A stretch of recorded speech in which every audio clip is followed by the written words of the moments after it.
You know how we're always told that good science has to start with a good theory?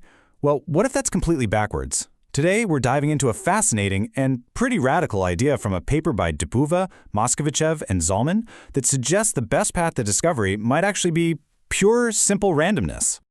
So, let's just jump right in with a question that honestly feels a little bit scandalous to even ask.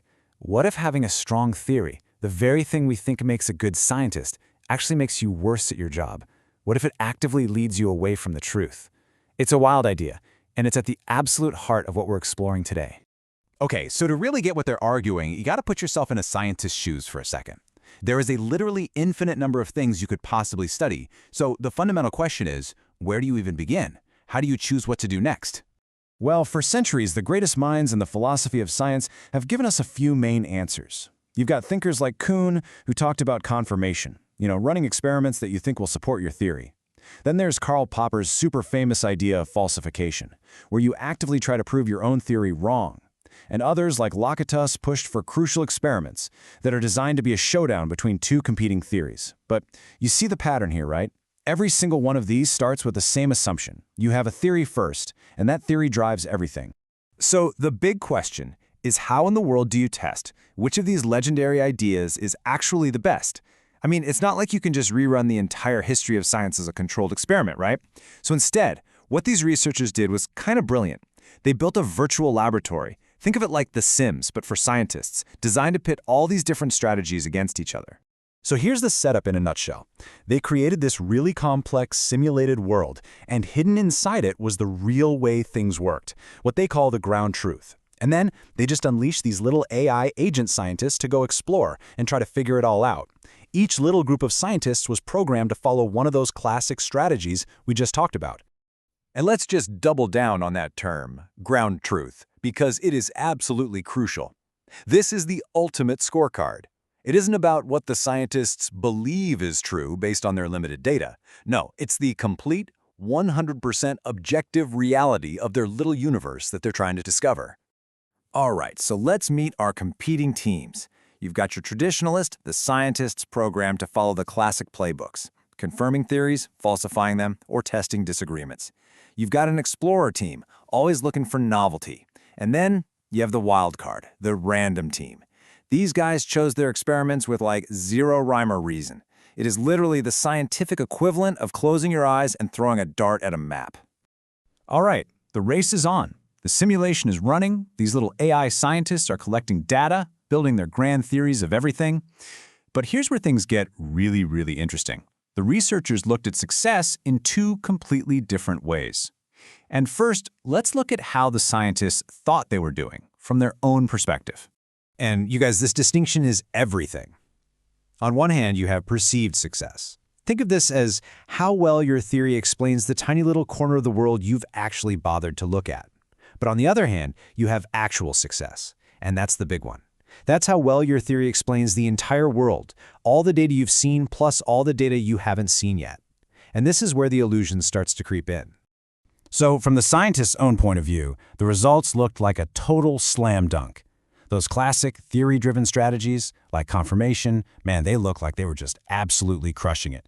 I mean, they were developing these beautiful theories that explained the data they collected almost perfectly.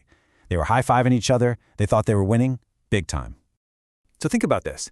Based on all the evidence they could see, these theory-guided scientists felt like geniuses. They were incredibly confident, their models were super elegant. I mean, in the real world, these guys would be getting the funding, the Nobel Prizes, the whole shebang. But what they had really created was what the paper calls an illusion of understanding. But was that illusion the reality? Okay, now it's time for the moment of truth. Let's measure them against the actual ground truth. And here it is. The twist is just, it's mind-blowing. Because when you measure their theories against the actual reality, the results completely flip on their head.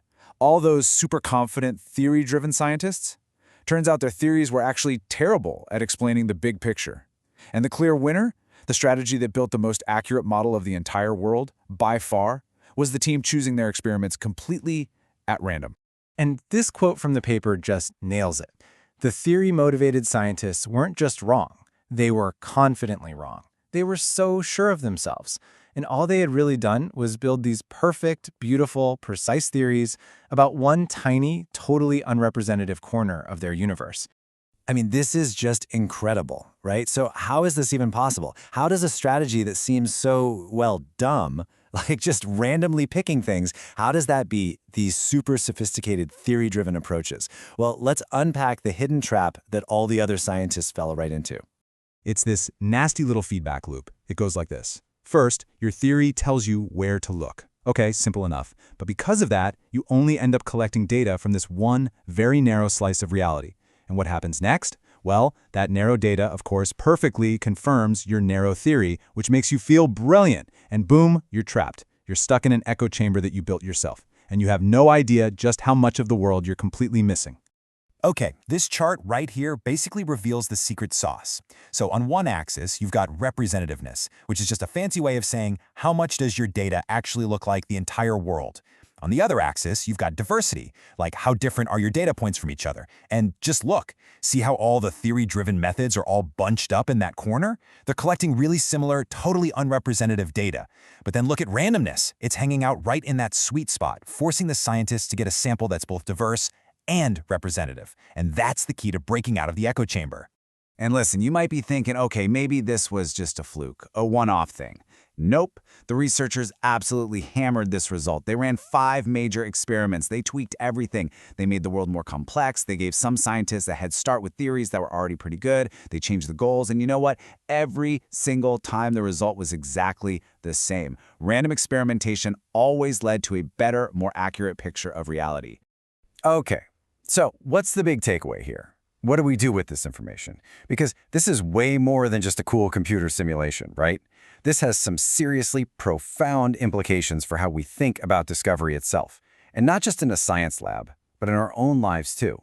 Now, to be super clear, the takeaway here is not, theories are bad, throw them all out. Not at all. Theories are absolutely essential. I mean, we need them to make any sense of the world. The danger, the real trap, is when we let our theories dictate where we look for new information. That's the thing that creates these massive blind spots. And that brings us to the paper's really powerful final recommendation. Think about it.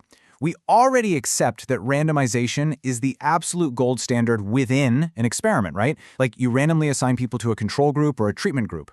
Well, what this paper is suggesting is that maybe we should take that exact same logic and apply it one level up to choosing which experiments we should even run in the first place. And so that leaves us with a really fascinating question to just chew on. I mean, really think about it for your own life. We all have our own theories, right? There's about people, about our jobs, about how the world works.